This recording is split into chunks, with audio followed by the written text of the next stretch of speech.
Hello everyone, Victor Sloan here again.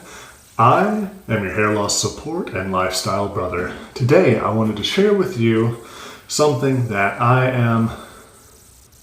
it isn't my daily routine yet. In fact, I'm quite bad with routines. But knowing how essential routines are, I'm working on building them.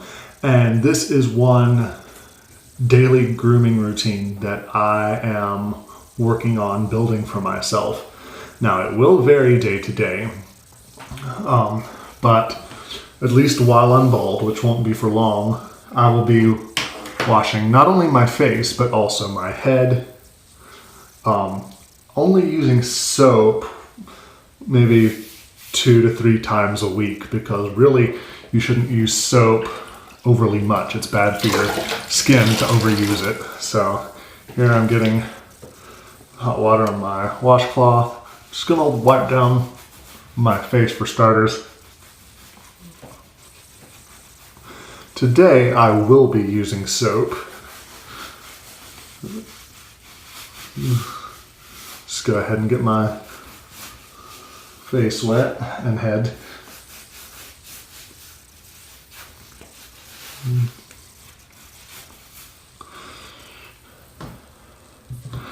And then the soap that I have been using a lot is the Dr. Bronner's. And, I've been enjoying this product for some time. This particular one is hemp and tea tree oil. It really only takes like that much or even less. Wet my hand to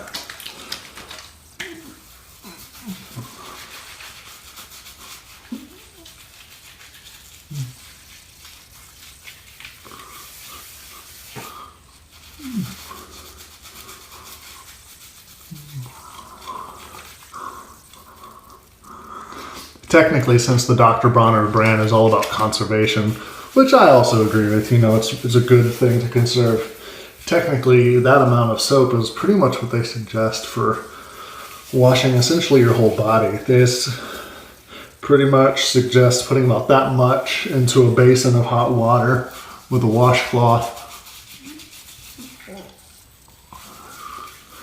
Then use the washcloth to wash your entire body, which may not seem sufficient, but I've done it before and it definitely is sufficient if you use that method on, off days. Like, for example, if you only wanted to shower like every other day or every 2 days in order to save water, you could use that method that some people call bird bath to conserve water on the off days. And to conserve soap as well. But now what I do after I have lathered it all down is, I wipe it all away.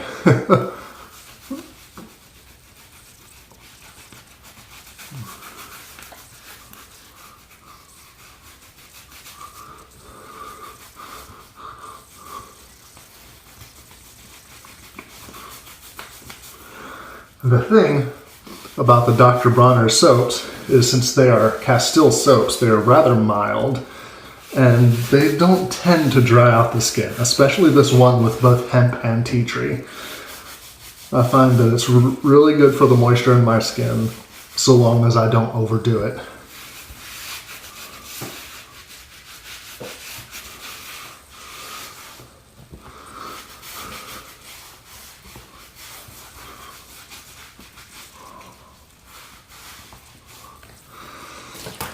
And just a little more water to make sure that it's fully rinsed.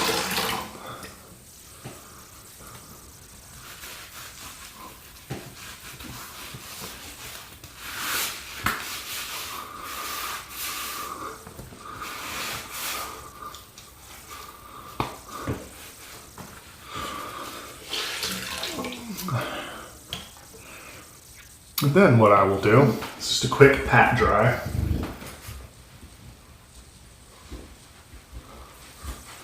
That way there's still some dampness.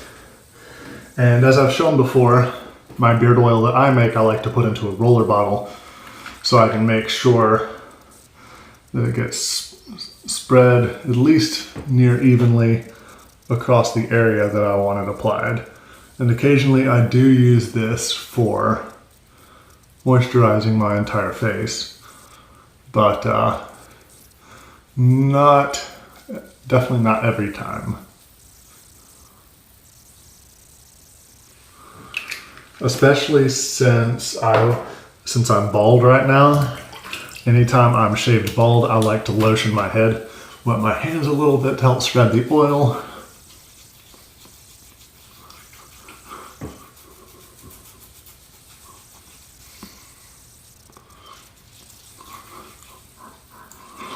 My nose, I tend to get some really bad dry and itchy burning skin through here, so I'll pretty much always rub the beard oil there as well.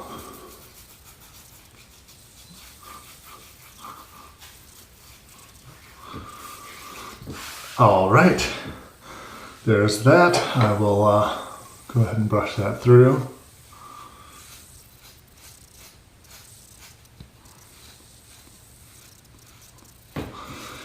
And now for the beard balm. I still just have the Woodies. It's the only one I really have right now. Gift from a family member. I've had it for a while. Trying to make sure I use it all up before I purchase any more. I probably got too much, but it'll be okay.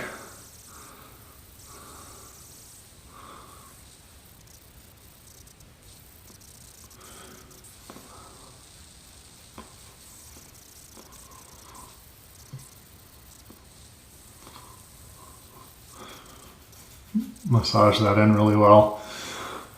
Using both beard oil and beard balm are good for not only keeping your facial hair styled, but also, depending on the formulas, it's really good for nourishment for your hair and skin as well.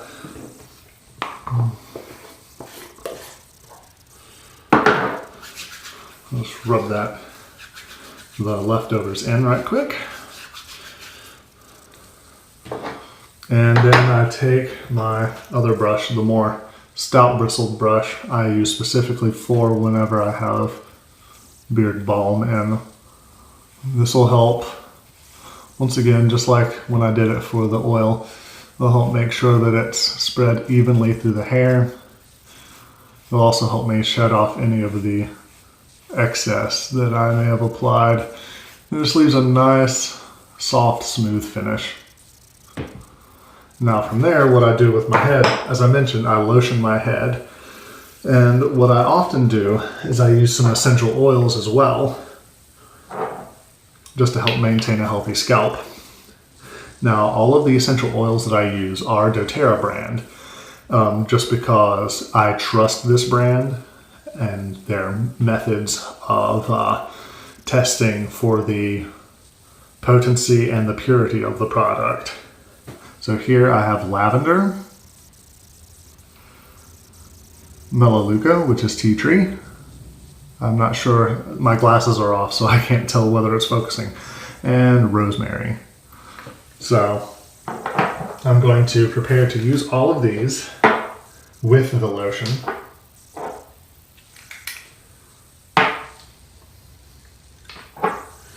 And the lotion I'm using is it's just a plain lotion. It's also doTERRA brand. So what I do with the lotion is I do like a circle around in my hand to be like a reservoir to hold the oils.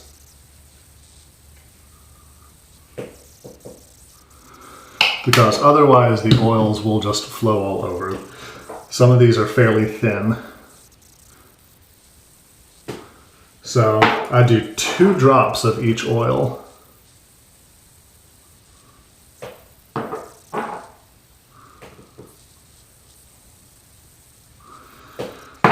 Rub it all in. Make sure it's an even spread. And then, well, you just go to town. Now, yesterday I also added cedarwood oil into the mix for the scent. I love the smell of cedar. I love wood oils, the nice earthy scent. I actually just forgot to do it this time. I forgot all about the cedar wood and was thinking of the main active oils I like to use. Lavender, which is good for relaxation and soothing, just soothing in general, whether it be irritation, burns, anything like that. It's great for soothing. Tea tree is good for the immune system. It's also known to have some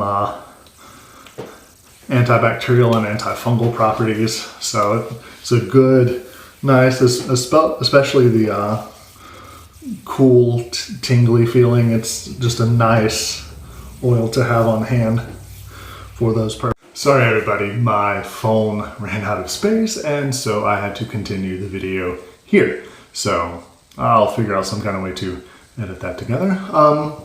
But as I was saying, the rosemary oil is good for stimulation of the scalp and hair growth. So I like to use that combination in order to try to keep my scalp and skin healthy whenever I apply it to my head as I shave. I also have used it actually whenever I shaved last time, the very first time, and I had the cuts and the really bad razor burn. I used that mixture in order to help